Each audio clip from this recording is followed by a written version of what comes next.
শুধুমাত্র medical agent বইটি চ্যানেলে। রাত ৯টায় আসবে গল্পের ধারা, রহস্য, প্রেম আর হাসির খেলা সারা। এই গল্পটি সম্পূর্ণভাবে প্রাপ্তবয়স্কদের গল্প। গল্পটা প্রথম থেকে শেষ অবধি শুনুন পুরোটা। ভালো লাগলে লাইক, শেয়ার আর সাবস্ক্রাইব করে দেবেন। প্লাতা নদীর ধারে, রবি ও ক্যাম্পোর প্রণয় কথা। রচনায় রঞ্জন বন্দ্যোপাধ্যায়। আজ পঞ্চম পর্ব, স্মৃতির আলোয়। গল্প পাঠে জয়দীপ মণ্ডল, চরিত্রে রবীন্দ্রনাথ, জয়দীপ মণ্ডল এবং প্রতিমা সুপর্ণা মিশ্র। শুরু হচ্ছে স্মৃতির আলোয়। 1912 8ই মে, 25শে বৈশাখ। শিলাইদহ। সে এক ঝড়জলের দিন বটে। ছেলে মেয়ে আর জামাইকে নিয়ে নিতান্ত আটপৌরে পরিবেশে রবীন্দ্রনাথ কাটালেন তার 52তম জন্মদিন। তার শরীর মন্দের ভালো। কুঠিবাড়ির বারান্দায় এসে দাঁড়ালেন রবীন্দ্রনাথ। ঝড়জলের শেষে মেঘ কেটেছে। ভিজে আকাশে ঝিলমেলে নরম রোদ্দুর। দূর আকাশের দিকে তাকালেন। নিজেই বলেছেন, আমার নেশা জমিদারি, আমার পেশা আসমানদারি। আকাশের ভাষা যেন তিনি বুঝতে পারেন। যদিও তার 52 বছরের জন্মদিনের উৎসব খুব একটা ঝড়জলের মধ্যে সমাধা হয়ে গেছে, মন বলল এই ঝড়ই তার জীবনের আরেকটা পর্যায়ে বুঝি সূচনা করে দিল। পুরাতনের সমস্ত জীর্ণ পাতা উড়িয়ে দিয়ে জীবনের শেষ ফল ফলাবার জন্য এবার বুঝি একবার নতুন সবুজে সাজতে হবে। তিনি লিখলেন, তিনি কবি, তিনি দূরদ্রষ্টা। পড়তে পারেন সুদূরের সংকেত। আগামী জীবনের নির্ভুল পূর্বাভাস যেন বৃষ্টি দেওয়া আকাশের রোদ্দুর তাকে জানিয়ে গেল। অনেক দিন ধরে বৃষ্টি হব হব করে হয়নি, কেবল মেঘ করে আর শুকনো বাতাস এসে উড়িয়ে নিয়ে যায়। আমার জন্মদিনের অপরাহ্নে বাতাস বইতে, মেঘ জমতে জমতে অবশেষে প্রচুর বর্ষণ হয়ে দিন শেষ হলো। আমার মনে হলো সমস্ত দিন অপেক্ষা করে আমি তার কাছ থেকে এই জন্মদিনের আশীর্বাদপত্র পেলুম। সংবাদ এলো শুষ্কতা এবং ব্যর্থতার মধ্যেই দিন অবসান হবে না, সন্ধ্যা আসবার আগেই বর্ষণ হয়ে যাবে। কেবলই বারবার ওই মেঘ উড়িয়ে নিয়ে যাবে না, একদিন আপনাকে নিঃশেষ করে সমর্পণ করে দিয়ে যেতে পারব। তারপর সুগভীর বিশ্রাম। তার দেহ ক্লান্ত, মন অবসন্ন, তবু বর্ষাস্নাত সবে নরম রোদে আলোকিত জন্মদিনে শিলাইদহের কুঠিবাড়ির বারান্দায় দাঁড়িয়ে নতুন কর্মযজ্ঞের উদ্দীপনা অনুভব করেন রবীন্দ্রনাথ। নিজেকে নিংড়ে নিঃশেষ করে সমর্পণ করতে হবে এবার। জীবনের শেষ মুহূর্ত পর্যন্ত তার বিশ্রাম নেই। আসন্ন দিনগুলির সকল দাবি মেটাবার পরেই তার শেষ বিশ্রাম। কিছুদিন ধরেই চলছে তার ইংল্যান্ড যাওয়ার প্রস্তুতি। এবার আর কোনো বাধা মানবেন না তিনি বদ্ধপরিকর। শুধু ইংল্যান্ড নয়, ইউরোপের কয়েকটি দেশে যাওয়ার ইচ্ছে তার। উদ্দেশ্য ইউরোপের সমাজকে আরও কাছ থেকে দেখা, বোঝা এবং সেখানকার মানবাত্মাকে আবিষ্কার করা। তার বিশ্বাস, ইউরোপের যা উন্নতি ঘটেছে তার মূলে আছে মানুষের আত্মা। সেই উন্নতি কখনোই জড়ের সৃষ্টি নয়। রবীন্দ্রনাথ মনে মনে প্রস্তুত ইউরোপে এক নতুন তীর্থযাত্রার জন্য।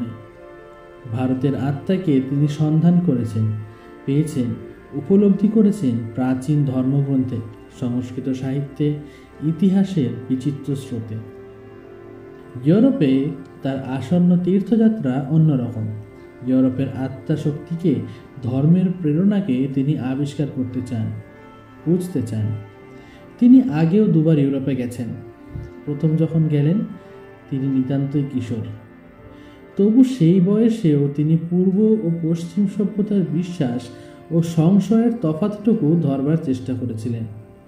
প্রাচ্যের মনের সঙ্গে পাশ্চাত্যের মনের পার্থক্য যে কোথায় তা সেই বয়সে অনুভব করবার চেষ্টা করেছিলেন। দ্বিতীয়বার ইউরোপ ভ্রমণের সময় থেকেই একটি প্রশ্ন তার মধ্যে জেগে উঠল। ইউরোপ যে সারা পৃথিবী জুড়ে ছড়িয়ে দিতে পেরেছে তার আধিপত্য, তা কিসের জোরে? শুধুমাত্র বস্তুর জোরে? রবীন্দ্রনাথের ভাবনা ক্রমশ ধাবমান এই বিশ্বাসের দিকে, ইউরোপের আধিপত্যের পিছনে আছে তার আত্মিক শক্তির জোর। তৃতীয়বার তার ইউরোপ যাত্রা তার কাছে অত্যন্ত এক তীর্থযাত্রা। আত্মত্যাগের সঙ্গে আধ্যাত্মিকতার কি কোনো যোগ নেই? আত্মত্যাগ কি ধর্মবলেরই একটা লক্ষণ নয়? আধ্যাত্মিকতা কি কেবল জনসঙ্গ বর্জন করে সূচি হয়ে থাকা? শুধু নাম জপ করলে কি আধ্যাত্মিকতার পরিচয় দেওয়া হলো? আধ্যাত্মিক শক্তি কি মানুষকে বীর্যদান করে না? গত মাসে রবীন্দ্রনাথ টাইটানিক ডুবে যাওয়ার খবর পড়েছেন। এই বিলাসবহুল স্বপ্নতরণী যে কোনোদিন ডুবতে পারে কেউই ভাবেনি। অথচ হিমশৈলের ধাক্কায় সে জাহাজ ডুবে গেল। জাহাজ যখন ডুবছে তখন একটি পথ খোলা, শিশু ও মেয়েদের প্রাণ বাঁচাতে প্রায় 2000 পুরুষকে জাহাজের সঙ্গে ডুবতে হবে। অত মানুষকে বাঁচাবার মতো লাইফ বোট জাহাজে নেই। 2000 পুরুষ স্বেচ্ছায় মেনে নিল এই মৃত্যু। ইউরোপের সারা ইতিহাসে ছড়িয়ে আছে আত্মত্যাগের গল্প, এবং আত্মত্যাগের মধ্যেই ফুটে উঠেছে ইউরোপের বীর্য, ইউরোপের আধ্যাত্মিকতা। এটাই বিশ্বাস করেন রবীন্দ্রনাথ। তিনি তৃতীয়বার ইউরোপে চলেছেন সেই মহাদেশের আত্মিক শক্তির রূপটি নিজের চোখে আরও গূঢ়ভাবে দেখতে। এ যাত্রা তাই তার কাছে সত্য সন্ধানী তীর্থযাত্রা। শরীরের যতই ভগ্নদশা হোক, মন যত অবসন্নই হোক, তাকে যেতেই হবে এই তীর্থযাত্রায়। রবীন্দ্রনাথ লক্ষ্য করেননি প্রতিমা নিঃশব্দে তার পাশে এসে দাঁড়িয়েছে কুঠিবাড়ির বারান্দায়। এবার বিলেত যাত্রায় বৌমা, প্রতিমা, পুত্র রথী তার সঙ্গে। প্রতিমা ছাড়া তার এক দণ্ড চলে না। সারা রাত সারাদিন প্রতিমা সেবা করেন তার। রবীন্দ্রনাথের সেবা ছাড়া সংসারে প্রতিমার আর কোনো কাজ আছে বলে মনে হয় না। বাবা মশাই, প্রতিমার ডাকে দূরের আকাশ থেকে দৃষ্টি ফেরালেন রবীন্দ্রনাথ। দেখলেন বৃষ্টি ভেজা মিঠে আলো এসে পড়েছে প্রতিমার চোখে মুখে। কি নরম পরম প্রসন্ন সৌন্দর্য! কিছু বলবে বৌমা? রবীন্দ্রনাথের কণ্ঠস্বর থেকে এখনো যায়নি দুর্বলতা। বুঝতে পারলেন প্রতিমা। বাবা মশাই, ইউরোপ যাত্রাটা আরো কিছুদিন পিছিয়ে দিলে হতো না? না না বৌমা, তা হয় না। এবার তো তোমরা সঙ্গে যাচ্ছই, ভাবনা কি? জাহাজে উঠলেই তো আপনি অসুস্থ হয়ে পড়েন, তাই বলছিলাম আরো একটু সুস্থ হয়ে যদি। বৌমা, আর সময় নষ্ট করার মতো সময় নেই। অনেক দিন তো বিশ্রাম নিলাম। জন্মদিনের ঝড়ঝাপটা কেটে যেই মেঘ সরে রোদ উঠল, আমি বুঝলাম এলো আমার নতুন কাজের ডাক। জীর্ণ পুরাতন শেষ হলো বৌমা। আমার কি ভয় জানেন বাবা মশাই? এই নতুন কাজ আপনার আসন্ন ব্যস্ততা হয়তো আপনাকে ডেকে নিয়ে যাবে আমাদের থেকে অনেক দূরে। আপনাকে দেখাশোনার সুযোগ থাকবে না আমার। তখন যদি আপনার শরীর খারাপ হয়? প্রতিমাকে থামিয়ে দিয়ে রবীন্দ্রনাথ বললেন, এ ভয় তোমার সম্পূর্ণ অমূলক। তুমি তো সঙ্গে যাচ্ছ, এবার রথীও থাকছে। তাছাড়া ত্রিপুরা রাজসভার সর্বপ্রধান কর্মচারী মহিমচন্দ্র দেববর্মার পুত্র সোমেন্দ্রচন্দ্রও থাকছে আমাদের সঙ্গে। যে কোনো বিপদ আপদে আমার এই বন্ধুপুত্রটি একাই 100। আমার সঙ্গে বিলেত যাওয়ার অনুমতি পেয়েছে সোমেন্দ্র। ওর খরচ দিতে রাজি হয়েছে ত্রিপুরা সরকার। প্রতিমা, এবার বিদেশ যাচ্ছি একটা জমজমাট সংসার নিয়ে, সবাই নিজের লোক। আর একবার উৎসাহ করে যাত্রা আরম্ভ করার মতো মনের জোরের অভাব নেই আমার। আমার শরীরের জন্যে তুমি ভেবো না। চলতে চলতেই সমস্ত জীর্ণতা ছিন্ন হয়ে পড়ে যাবে। তুমি দেখো, সমস্ত আবরণ খসে খসে ধুলায় পড়ে যাবে। ভিতর থেকে বেরিয়ে আসবে কাজের মানুষটি, যে কাজের জন্যে তার জন্ম। সে কাজ তো তাকে করতেই হবে। শরীরের অজুহাতে বিশ্রামের আছিলায় কাজ থেকে সরে থাকলে তো চলবে না। ফাঁকি দেওয়ার অপরাধে অপরাধী হয়ে নিজেকে কোনোভাবে বাঁচাতে চাইনি বৌমা। কাজ না করে অলস বিশ্রামে দিন কাটালেই কেবল স্তরের ওপর স্তর মেঘ জমে, ভারের উপর ভার চাপে। অতএব চলো, বেরিয়ে পড়া যাক। আর পেছন ফিরে তাকানো নয়। মনটাকে এই পৃথিবীর ঘেঁষাঘেঁষির মধ্যে দিয়ে একবার টেনে নিয়ে যাই, তাকে তীর্থে তীর্থে স্নান করিয়ে নিয়ে আসি। এ যাত্রা হোক ক্ষয় করবার অভিযান। চলতে চলতে ক্ষয় হোক আমার স্থূলতার। যেটুক আমার বিশুদ্ধ সত্য তাই মুক্ত হয়ে বেরিয়ে পড়ুক। প্রতিমা, এই জীবনের শেষে গিয়ে যখন থামতে হবে, তখন সামনে যেন পূর্ণতাকে দেখতে পাই, সত্যের মুখোমুখি যেন দাঁড়াতে পারি। বারান্দার রেলিংয়ে প্রতিমার হাতে হাত রাখলেন রবীন্দ্রনাথ। প্রতিমা অনুভব করলেন কি গভীর স্পর্শ। রবীন্দ্রনাথের মনের বার্তাটুকু পেতে বিলম্ব হলো না তার।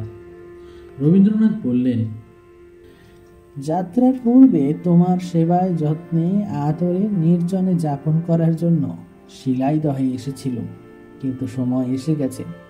এখানে আর আটকে থাকলে চলবে না। 27 মে আমাদের জাহাজ সিটি অফ গ্লাসগো বোম্বাই বন্দর ছাড়বে। 20 মে আমরা এখান থেকে কলকাতা যাব। আসলে বাবা মশাই, আপনি কারো কথা শোনেন না। আপনাকে নিয়ে আমার চিন্তা, সেটাই সবচেয়ে বড় কারণ। তোমার কোন কথাটা শুনি না বৌমা। তোমার কাছে আমি তো বালকের মতো। তোমার শাসন থেকে আমার পালাবার পথ কোথায়? এই যে ডাক্তার আপনাকে লিখতে নিষেধ করেছেন, তবু আপনি গীতাঞ্জলির অনুবাদ নিয়ে ব্যস্ত। সারাক্ষণই তো লিখছেন। এর নাম বুঝি বিশ্রাম? এই ধকল সহ্য করতে না পেরে আবার যদি আপনি যাত্রার আগে শুয়ে পড়েন। লেখার ব্যাপারে বারণ শোনাটা আমার আয়ত্তে নেই। আমি লিখি, না লিখে আমার উপায় নেই বলেই আমি লিখি। লেখা যে ক্রমাগত আসতেই থাকে। তাছাড়া রবি দত্ত গীতাঞ্জলির কিছুটা ও কবিতা অনুবাদ করে বই চাপিয়েছে। বইটা আমি দেখেছি। রবি দত্তের তর্জমা একেবারেই ভালো হয়নি, কাউকে দেখাবার যোগ্যই নয়। সুতরাং শিলাইদহে বসে বসে আমি নিজেই অনুবাদের কাজটা আরম্ভ করে দিলাম। শুধু গীতাঞ্জলি নয়, গীতিমাল্য, অচলায়তনের কয়েকটি গানও অনুবাদ করেছি। আমার কবিতা অন্য কেউ ঠিকভাবে অনুবাদ করবে এতটা আশা করতে পারিনি। ছন্দবদ্ধে অনুবাদ তো নয়। শরীরের অবস্থা যাই হোক বৌমা, আমাকে নিজেই তর্জমার কাজটা শেষ করতে হবে। শিলাইদহে শুরু করেছি, চলবে কলকাতাতে, চলবে ট্রেনে, জাহাজে এবং লন্ডনে। শিলাইদহে তবু ভালো ছিলেন রবীন্দ্রনাথ। অনেকটাই সুস্থ লাগছিল তার। কলকাতায় ফিরে আসার সঙ্গে সঙ্গেই তার মন অবসন্ন, শরীর ক্লান্ত হয়ে পড়ল। তার প্রধান কারণ কর্তব্যের দাবি, কাজের বোঝা। জোড়াসাঁকোর বাড়ি থেকে বড় একটা বেরোন না তিনি। জাহাজে ওঠার আগে যতটা পারেন শরীরটাকে বিশ্রাম দেওয়ার চেষ্টা করেন। কিন্তু বিলেত যাওয়ার আগে তাকে যে অনেকগুলি কাজ করে যেতে হবে, তা না হলে প্রবাসেও অশান্তিতে কাটবে। সুতরাং শরীর যতই ক্লান্ত হোক, কিছুমাত্র অবসর নেই তার। বুঝতে পারেন গতবারের মতো এবারেও যাত্রার পূর্বে তার স্বাস্থ্যের ওপর পীড়ন চলছে। ভালোই ভালোই জাহাজে উঠতে পারবেন তো? তার মনের বিশ্রাম একমাত্র চিঠি লেখার মধ্যে। চিঠি লেখায় ক্লান্তিহীন তিনি। কদিন আগে কাদম্বিনী দত্তের কাছ থেকে আরও একটি চিঠি এসেছে। মৌচাক পত্রিকার সম্পাদক সুধীরচন্দ্র সরকারের বোন কাদম্বিনী সমাজে সুপরিচিতা বা উচ্চশিক্ষিতা নন। বিয়ের অল্প দিনের মধ্যেই বিধবা কাদম্বিনী দক্ষ বলার চেষ্টা করলেন ঈশ্বরের পূজায়।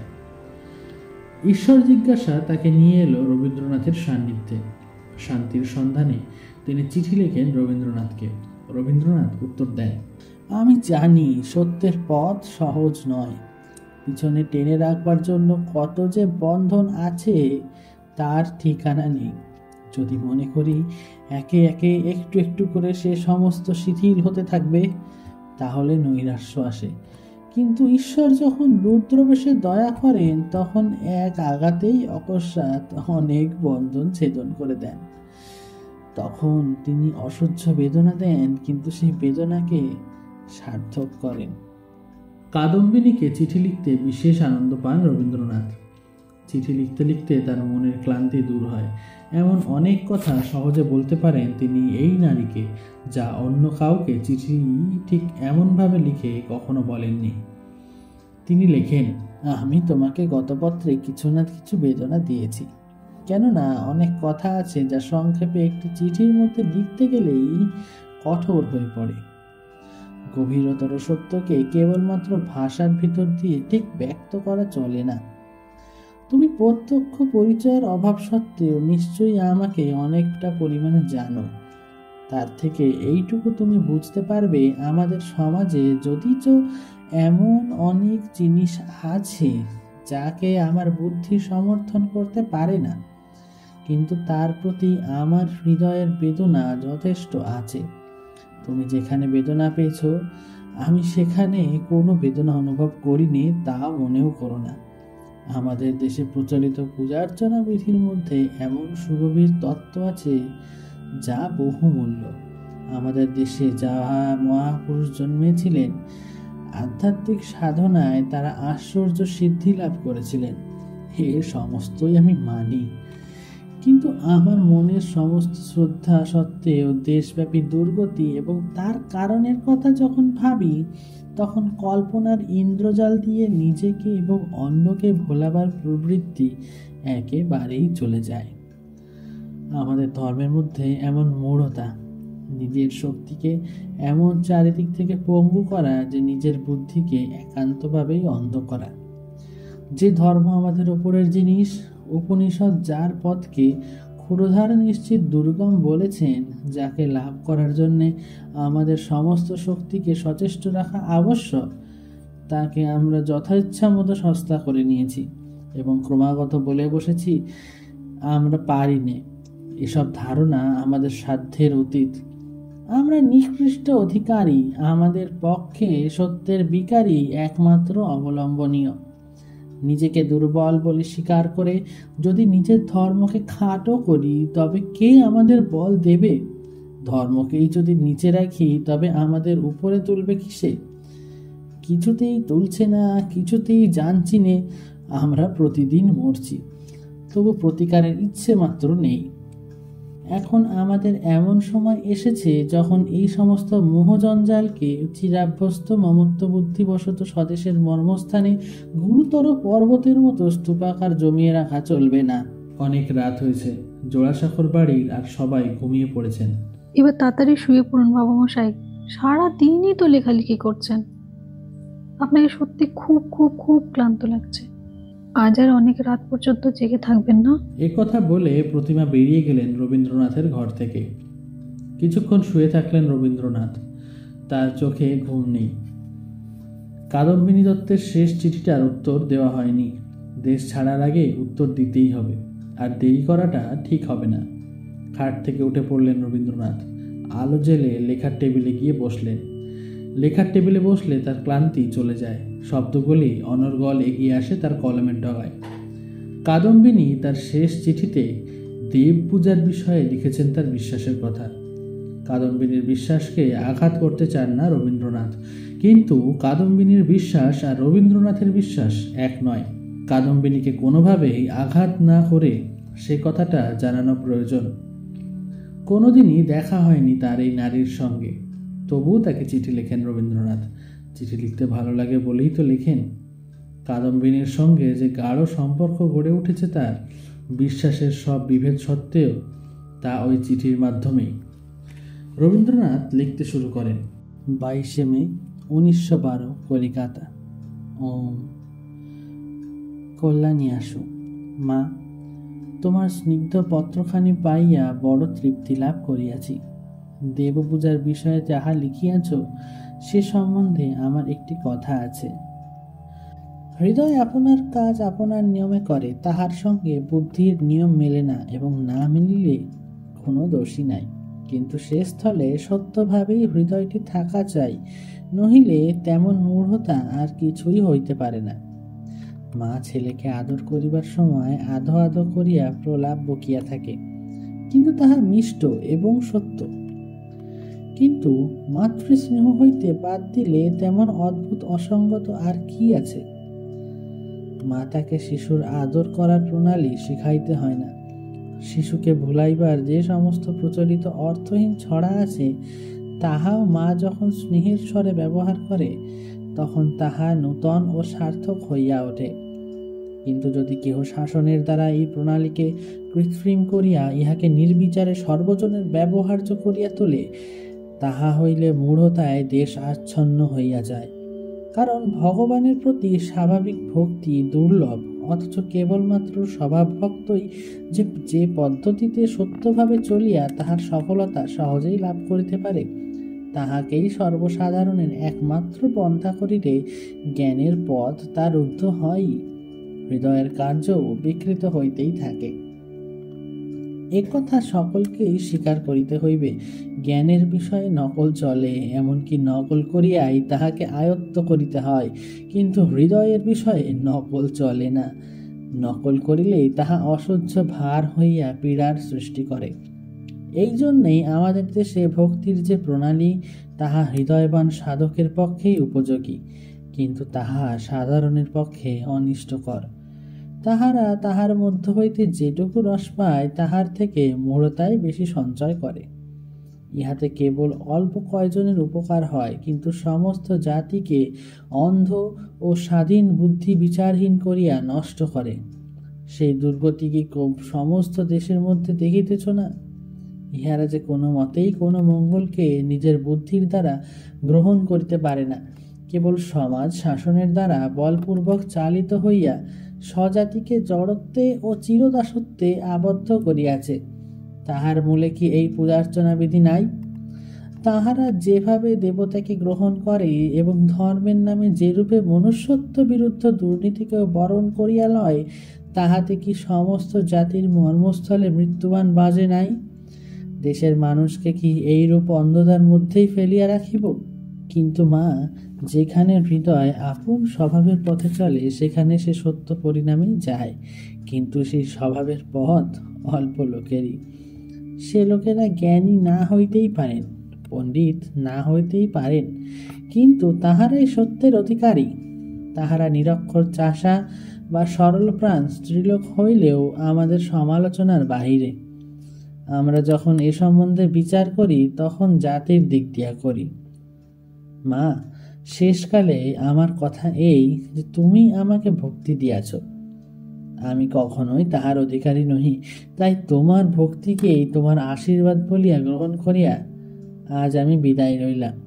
আগামী শুক্রবারে আমি এখান হইতে যাত্রা করিব। ইতি শুভানুধ্যায়ী শ্রী রবীন্দ্রনাথ ঠাকুর। চিঠিটা লিখে রবীন্দ্রনাথের ক্লান্তি যেন অনেকটা দূর হলো। শরীর মন বেশ ঝরঝরে লাগছে। মনের মধ্যে কথাগুলো জমেছিল, সেগুলো বলা হলো। মনের ভারও অনেকটা কমলো। জানলার ধারে গিয়ে দাঁড়ালেন রবীন্দ্রনাথ।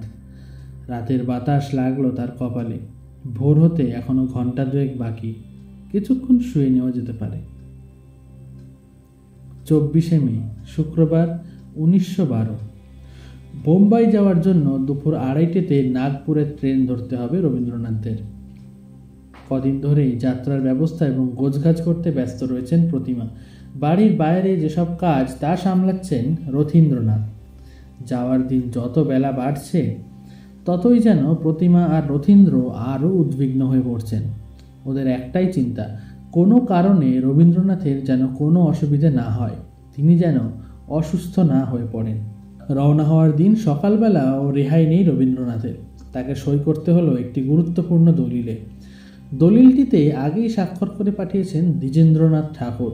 45,000 টাকার বিনিময়ে জমিদারিতে তার অংশ তিনি সত্যেন্দ্রনাথ ও রবীন্দ্রনাথকে 992 বছরের জন্য মৌখিকভাবে শর্ত সাপেক্ষ ইজারা দিয়েছিলেন। এবার তার পাকাপাকি ব্যবস্থা হলো।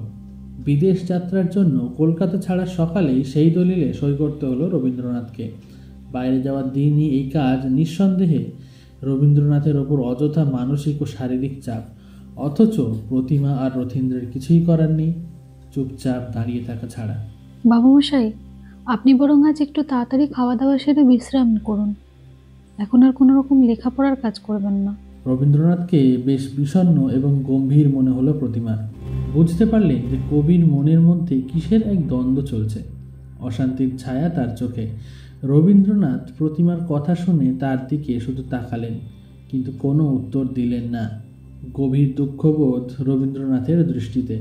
প্রতিমা কথা বাড়ালেন না, নিঃশব্দে ঘর থেকে বেরিয়ে গেলেন। বাড়ি থেকে বেরোবার সময় যতই এগিয়ে আসছে ততই যেন অশান্তি বাড়ছে রবীন্দ্রনাথের মনে। তার গভীর দুশ্চিন্তা শান্তিনিকেতনের বিদ্যালয় সম্পর্কে। ইতিমধ্যে বিদ্যালয়ের ভবিষ্যৎ এবং আর্থিক দুরবস্থা নিয়ে তিনি আলোচনা করেছেন বিদ্যালয়ের শিক্ষক, কাছের মানুষ অজিত কুমার চক্রবর্তীর সঙ্গে। জগদানন্দ রায়ের পরামর্শও নিয়েছেন তিনি। রামেন্দ্র সুন্দর ত্রিবেদীর মন্ত্রশিষ্য জগদানন্দ সহজ সরল মানুষ। শিলাইদহ জমিদারির কর্মচারী হয়েই জগদানন্দ প্রথম আসেন রবীন্দ্র সান্নিধ্যে। সেখান থেকে রবীন্দ্রনাথের পুত্রকন্যাদের গৃহশিক্ষক। তারপর রবীন্দ্রনাথ তাকে এনেছেন শান্তিনিকেতনে ব্রহ্মচর্যাশ্রমের শিক্ষক করে। বিশ্বভারতী গ্রন্থন বিভাগের সঙ্গেও তিনি যুক্ত। বিদ্যালয় নিয়ে নিজের দুশ্চিন্তার কথা জগদানন্দকে জানিয়ে বিদেশ যাত্রার আগে মনের ভার কমাতে চাইলেন রবীন্দ্রনাথ। মাত্র বছর 2 হলো শিক্ষক হিসেবে শান্তিনিকেতনে এসছেন নেপালচন্দ্র রায়। কাজে যোগ দিয়েই এই আদর্শবাদী কর্মে উৎসাহী যুবকটি হয়ে উঠেছেন রবীন্দ্রনাথের আস্থাভাজন সহযোগী। নেপালচন্দ্রকেও রবীন্দ্রনাথ জানিয়েছেন বিদ্যালয় নিয়ে তার নানাবিধ দুশ্চিন্তার কথা। তার দীর্ঘ অনুপস্থিতির সুযোগ নিয়ে কত কী তো ঘটতে পারে। আরও খারাপ হতে পারে বিদ্যালয়ের আর্থিক অবস্থা। তার দুশ্চিন্তার প্রধান কারণ, এমন দুজনের উপর তিনি বিদ্যালয়ের ভার দিয়ে বিদেশ যাত্রা করতে চলেছেন যাদের তিনি সম্পূর্ণ বিশ্বাস করতে পারেন না। এদের হাতে তার দীর্ঘ অনুপস্থিতির সময় বিদ্যালয়ের কি হাল হবে? রবীন্দ্রনাথ কলকাতা ছাড়ার দিনই স্থির করলেন এদের দুজনকেই চিঠি লিখবেন। এদের একজন দীপেন্দ্রনাথ ঠাকুর, অন্যজন হেমলতা দেবী।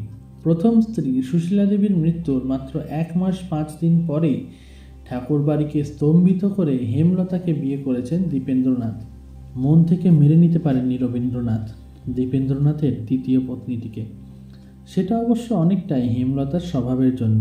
হেমলতা বড্ড বেশি মেয়েলি কথার চালাচালি করে। রবীন্দ্রনাথের একান্ত পারিবারিক জীবনের কথাও তিনি গল্প করে বেড়ান। তিনি রটিয়ে দিয়েছেন রবীন্দ্রনাথের মা তেল মাখিয়ে রবীন্দ্রনাথকে কালো করে দিয়েছেন। এই রটনা রবীন্দ্রনাথের কানে যায়। তিনি রূঢ় ভাষায় চিঠি লেখেন হেমলতাকে। এ কি আশ্চর্য ব্যাপার! কাগজে নিজের লেখা বের করবার উগ্র উৎসাহে ঠাট্টা বসবার ক্ষমতাও তোমার লোপ পেয়েছে। প্রথমত, মা আমাকে তেল মাখিয়ে কালো করে দিয়েছেন এ কথা আমি যথার্থভাবেই বিশ্বাস করি না। দ্বিতীয়ত, তুমি সূক্ষ্ম দৃষ্টিতে মানব চরিত্রে প্রবেশ করে নিজের বিচারের ছবি তার মধ্যে চালিয়ে দাও যদি, তাহলে তোমার এই সর্দারি যে মারাত্মক হয়ে উঠবে। অল্প কিছুদিন আগে কোনো আলাপে এই বিপদের কথাই হচ্ছিল। একজন বলছিলেন, বাইরের লোকেদের দ্বারা আমার জীবনের বিকৃতি তত বেশি দুশ্চিন্তার কারণ হবে না যেমন হবে আত্মীয়দের দ্বারা। এখন দেখছি তোমার সঙ্গে কথাবার্তা কওয়া, চিঠিপত্র লেখা আমার পক্ষে আতঙ্কের বিষয় হয়ে উঠল। হেমলতাকে চিঠি লিখতে রবীন্দ্রনাথের মন চাইছে না। এ চিঠি সম্পর্কে কত কিছুই তিনি রটিয়ে বেড়াতে পারেন। রবীন্দ্রনাথের মনে সেই ভয় তো আছেই, অথচ চিঠিটা না লিখেও তিনি কলকাতা ছেড়ে শান্তি পাবেন না। প্রতিমা ঘর থেকে বেরিয়ে যাওয়ার পরে তিনি খুব ভেবেচিন্তে হেমলতাকে লিখতে লাগলেন। বিদ্যালয় সম্পর্কে নেপাল বাবুদের সঙ্গে এই 2 দিন অনেক আলোচনা করেছি। যেটাতে মঙ্গল, তোমাদের সকলের চেষ্টার ভিতর দিয়ে সেটা উদ্ভিন্ন হয়ে উঠবে, এতে কোনো সন্দেহ নেই। এই বিশ্বাসটি মনের মধ্যে বহন করে আমি আজ বিদায় হচ্ছি। আমি কোনো বাধা পথ নির্দেশ করতে চাইনি। প্রয়োজন বিচিত্র হবে, তোমাদের চেষ্টার পথও বিচিত্র হবে।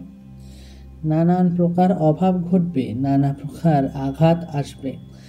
তারই দ্বারা তোমাদের সেবার চেষ্টা বিচিত্রভাবে উদ্বোধিত হয়ে উঠবে এবং সেই সমস্ত বিঘ্নের সঙ্গে বারংবার সংগ্রাম করেই তোমাদের অন্তরের স্নেহ প্রতিদিন সবল ও পরিপুষ্ট হয়ে উঠবে। কদিন আগে গভীর রাতে কাদম্বিনী দত্তকে চিঠি লেখার পর মনটা ভারী হালকা প্রফুল্ল লেগেছিল তার।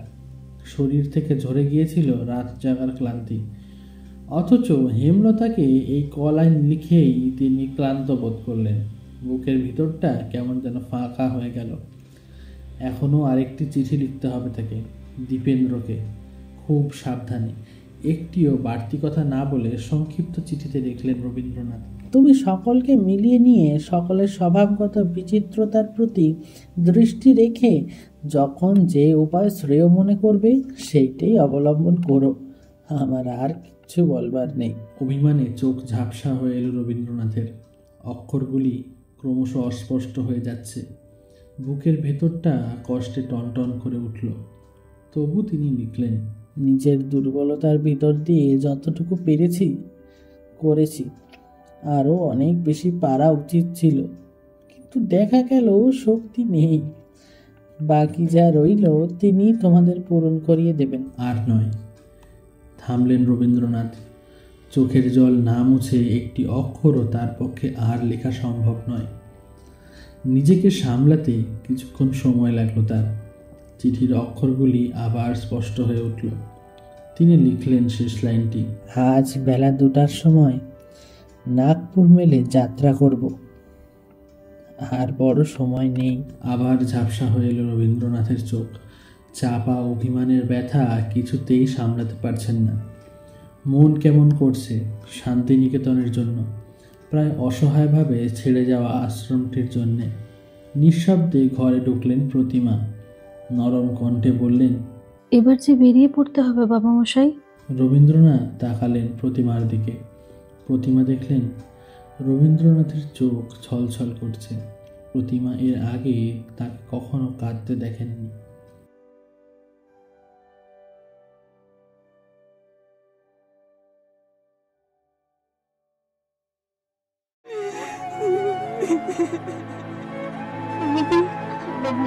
শুধুমাত্র মেডিকেল এজেন্ট মইটি চ্যানেলে।